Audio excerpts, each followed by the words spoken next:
Hello again, BC Calculus students. Let's go ahead and let's take a look at how to score these last four of the 2015, last three, I should say, of the 2015 questions, 4 through 6. So let's go ahead, let's take a look at these. First, we have question number 4.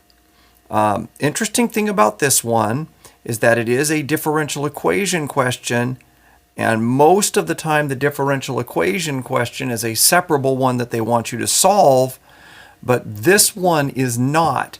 And it did trip up a number of students thinking that they needed to solve this at some point, and you really never do. Now, if you look at the directions, you see that to be the case, that you're never asked to solve it, but it is not a separable one, and it cannot be solved as you would a separable differential equation. So, here's our differential equation. Let's see what it asks us to do. So for part A, it asks us to sketch the slope field, and there's 6 points that are indicated, so we'll take a look there. So the first, you get 1 point if you have the correct slopes here where it is where x is 0. So in other words, on the y-axis, if you have these 3 slopes correct, key thing, this one must be positive, this one must be negative, this one must be more negative than this one, okay?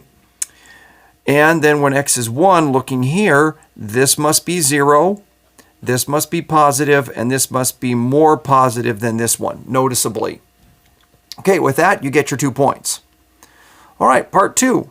Part 2 requires a second derivative. You get 1 point for the correct second derivative. It's right here.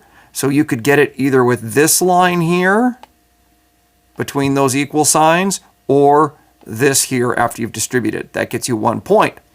Now, you have to say concave up for your second point with the reason. Okay, it's very important that the reason is that since your specified quadrant 2, where x is negative, y is positive, therefore that makes this second derivative that you just found positive.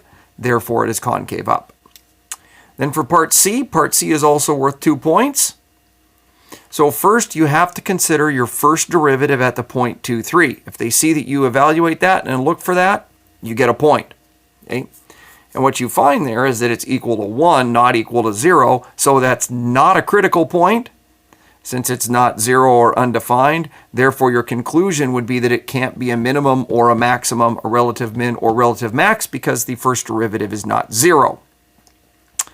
And then for part D, you get 1 point if you take the derivative of the tangent line equation, which is just m, or if you simply state that you know that the slope dy dx has to be equal to m. And then if you set up the equation 2x minus y to equal m, so in other words, your derivative equation must equal the slope, that gets you another point. And then if you go ahead and actually substitute in for y, your equation for your tangent line, go through the process of solving and find your m equal to 2 and your b equal to negative 2. If you do all of that, then you will go ahead and get your answer point. All right, score that out of 9, and let's move on to question 5.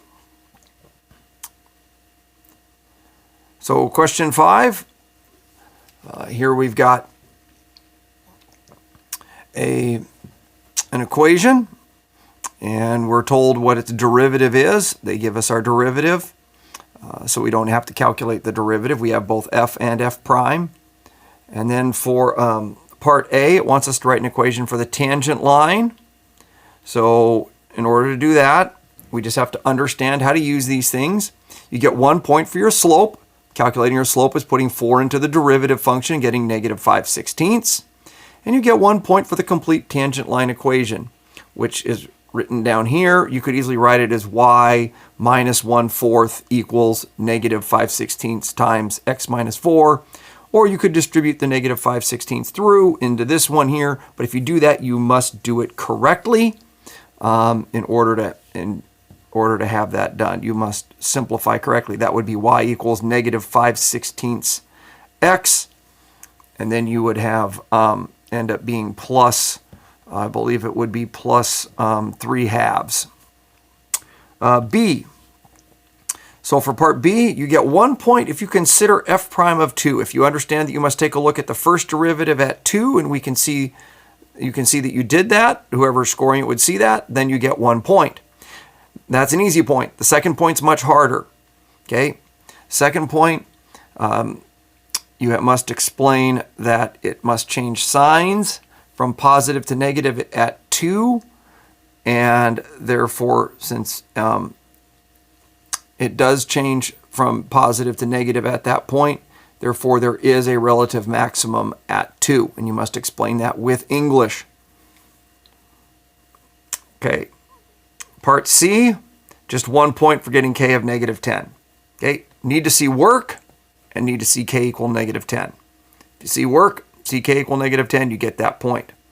Part D, now we got checking to see if you can know how to integrate using partial fractions. So if you correctly decompose, you get 2 points. So we see the correct decomposition here is for it to equal this negative 1/6 over x plus 1/6 over x minus 6. So correct decomposition gets you 2 points. Then if you anti-differentiate correctly, and you could either have this line right here, or this between the equal signs, or you can have this right here, that gets you 2 points for your antiderivative. Okay, score that out of 9. And let's move on to number 6, which is, as usually is the case, the series question. So here we are given a definition of a series with a general definition. We're also given the first 3 non-zero terms plus our general term, and we're told that it converges for some given r, that is the radius. And so we want to use the ratio test first for a to find r. So what we need to see here is we need to see that you set up the correct ratio. So here they jumped right to doing multiplication with the n plus 1 term over the nth term. So this is the reciprocal here of the nth term there. And so if we see you set up a ratio, you get 1 point.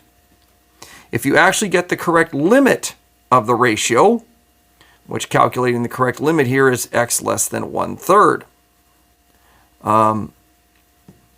So if you, actually I guess, even if you calculate this wrong, if you compute a limit of the ratio, so just the ratio gets you 1 point. If you actually compute a limit of the ratio, even if you get the wrong limit, you get another point. If you do compute a limit, and then your third point is for getting the correct radius of 1/3. For part B, you have your first 4 non-zero terms of f prime. So notice your first, you get 2 points for your first 4 non-zero terms. So here they are.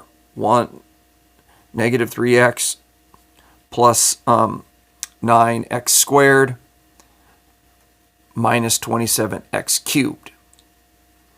And then your rational function there, your 1 over your 1 plus 3x gets you another point. So the way these work here is if you get, I believe the way they did that is if you get the first, probably for those 2 points, the way they would normally do it is if you get the first 2 right, you get 1 point, and then you have to get all 4 to get the second point.